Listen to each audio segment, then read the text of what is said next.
নমস্কার, আজ আমাদের সাথে আছে গ্রামার কুইন মিস অ্যাঞ্জেল প্রিয়া।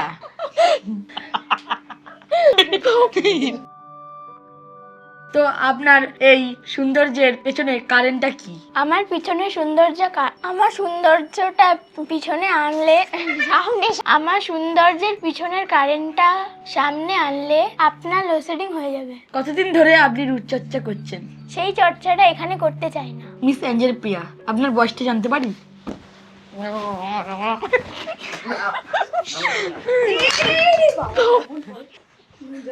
এই জন্য আমি কোনো পডকাস্টে আসতে চাই না। আপনার রূপকথা হয়ে একটা সময় স্মৃতি হবে। উত্তপ্ত অহংকাররা সময়ের জাতাকলে নিস্তেজ হবে। ভালো আছেন, বেঁচে আছেন, এটাই বড় বিষয়। আর আমাদের এই বিষয়কে যদি ভালো লাগে, মাসে একদিন একটু পাশে থাকার চেষ্টা করবেন।